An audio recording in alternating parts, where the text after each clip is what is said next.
introduction and a half from Jeff Timken.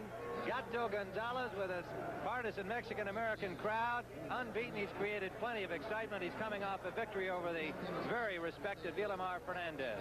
The referee with the instructions is Marty Denkin.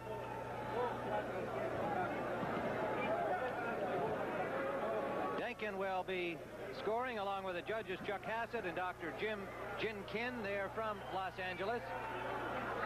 Ganigan from Waipahu, Hawaii. And very popular, of course, in Honolulu, where he has fought all of his professional fights but one. That one being here in Los Angeles. The reason being that they say that they just couldn't earn enough money coming over here to fight. This is a big purse for him, and he was happy to come and have this opportunity against the exciting young Mexican, Rodolfo Gato Gonzalez. Tim Ryan with Joe Clancy and Sean O'Grady. We are underway in round number 1, scheduled for 10. Gonzalez in red. Gonzalez in the red trunks weighed in yesterday at 12 o'clock noon. He weighed 137. That was 1 pound over the contract limit. He finally made the weight after an hour of sweating. He made the weight of 135 and a half. The contract read for 136. But Ganigan came right in on it. The mistake was that there was 2 different contracts made. Well, that happens in boxing along with some other things. But that should not hamper his performance today at all, because they weighed in so early. Tim, I'd like to say nobody should go to the refrigerator while any of these rounds are on, because any time one of these guys can nail the other one, and we can have a lot of excitement. Ganigan told us that he would not be coming out looking to take Gato out in the first round, only if the opportunity were there, obviously, but that he wanted to see what Gato was going to do. He expected Gonzalez to swarm after him. So far in the opening minute, that hasn't happened. They've been starting out like a pair of boxers. We doubt this will last very long in that respect. Ganigan, who is leading with his right, he is the southpaw. He's got a lion tattooed on his back. I've never seen that before. Andi Ganigan, a colorful performer, so popular in his home state of Hawaii. Filipino descent. Lives in the sugar plantation area on Oahu. Known as the Sugar Man, and he just landed a good left inside. Gonzalez will throw that punch. You just saw that right hand starting it near the floor. That's one of his favorite punches. Gilt. He's a little bit like Aaron Pryor. He throws him from all angles. That's right. They feint one way, and then the punch comes from another direction. The thing is, he's boxing a southpaw now. I don't know how many southpaws he's boxed. That may have some effect on his performance today. Well, we're told he's fought 3 as a professional. Knocked them all out. A minute to go in round number 1. Scheduled 10-round lightweight bout. Ganigan has got to try to be fast and make Gato miss those big punches. Gato pulls his punches way back, and when he does, Ganigan's got to move. He can't stand there and let Gato hit him on the chin. Ganigan indicated to Gonzalez that Gonzalez had hit him low, and then he fired one right back at him. The only blemish on Gonzalez's record is a technical draw. He stopped Herman Montez, and then after they looked at videotapes after the fight, they ruled he had been stopped by a low blow, so they called it a technical draw. Tim, they're both throwing bombs now, especially Ganigan. He was the guy that was going to take it easy in the first round. He's taking chances, throwing some big punches. Rodolfo Gonzalez has got the best lateral movement I've ever seen in a Mexican fighter. The lateral movement that I'm talking about is side to side. Final seconds, round 1.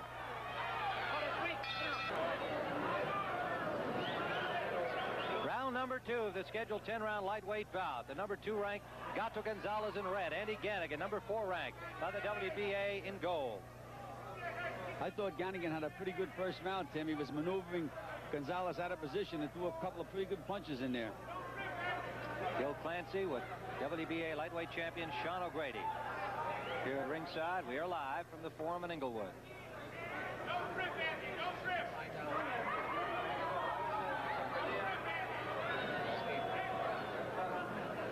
Sean, is this where you wanted Ganigan to stay during the fight? Stay outside like that and then try to move in quick and back out again?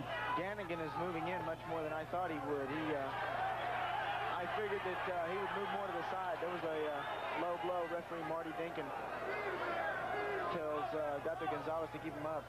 But I figured that Ganigan would move much more. Instead, Gonzalez is the one moving. That's right. Gonzalez looks a little wondrous about his opponent, Andi Ganigan. Right, he seems to be respecting Ganigan at this stage of the game. Absolutely. Maybe he's having some problems with that southpaw style of Ganigan.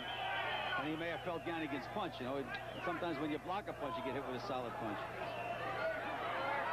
Gonzalez's best wins so far have been against Villamar Fernandez, his last outing, and a tough Herman Montez. Ganigan with victories over Robert Vasquez. After he'd been knocked out by Vasquez, he came back to beat him, and a good win over Curtis Ramsey, former North American champion. Didn't fight for that title when he was supposed to, and it went to Sean O'Grady. He's since added the WBA World Crown to his laurels. He'll be with us next week, June 20th, for the WBC Lightweight Championship, Arguello and Watt. Minute to go, round number 2. Left-hand lead from Ganigan scored.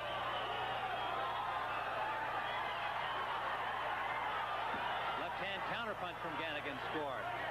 And that seemed to rev up his motors.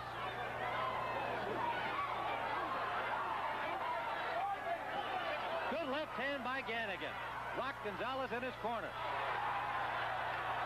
Ganigan has taken it to Gonzalez in this round, and you just saw Gato Gonzalez miss with the left hand, and the crowd roared even though he missed.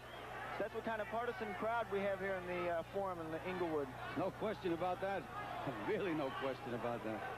Less than 30 seconds to go. Round number 2. I'm surprised that Ganigan is not using that left jab or that right jab more. A southpaw that jabs a lot is very hard to fight. Well, he's looking to wing that big punch, Sean.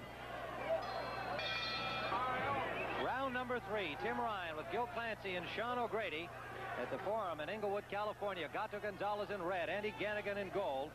Ganigan, as we see it, had the best of the first couple of rounds. Gonzalez so far has not been the Tiger or the Super Cat, as he's known here, Super Gato in Los Angeles.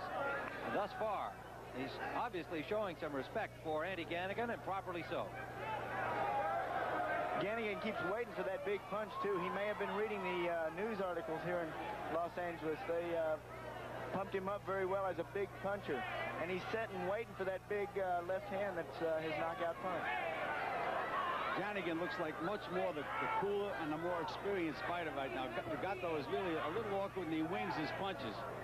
Gato is very excited, too. I noticed in the corner between rounds, Gonzalez' corner was very excited, very hyped up about Gato not being able to hit his opponent. And the corner of Ganigan was very cool, calm, and all ready to go. Ganigan is managed by Larry Ichinos, is trained by Albert Silva and Bay Sojat. Leonardo Garcia is the manager and trainer of Gato Gonzalez. Another low blow from Gonzalez. Ganigan complaining to the referee about it. I'd like to alert our stations along the line. It'll be a 30-second station break at the end of this round. Down goes Gonzalez. A left hand from Ganigan sending Gonzalez to the canvas. He was up immediately, but it was a good shot from Ganigan. Mandatory 8 count, and they're ready to go again. The first man to the canvas, Gonzalez, here in round 3. That was a straight left hand by Ganigan, and he landed it right on the button of Gato Gonzalez. Gonzalez's feet are in the bucket, and down he went. Now Gonzalez comes back with a good right hand. Good right hand that snapped back the head of Andi Ganigan. You know, when he landed that left hand, he pumped 2 left hands. The first one was a rangefinder, and right behind it, he came back with the big one. He's maneuvering Gonzalez out of position right now. That's why he knocked him down. As you pointed out, Sean, his feet are out of position. He's back on his heels a little bit. That's why he went down. Right hand grazed Ganigan. He just saw it at the last instant. He lands a left and another one. And a good right hand back from Gonzalez. Gonzalez rocked Ganigan with a countering right. Under 30 seconds to go. Round 3. This is the war everyone expected. Another low blow, and Ganigan looking to the referee in complaint. The one draw on Gonzalez's record was acknowledged by the commission as a low blow. Good left hand from Ganigan to the chin of Gonzalez. Final second. And Gonzalez back. CBS Sports Saturday will continue after this word from your local station.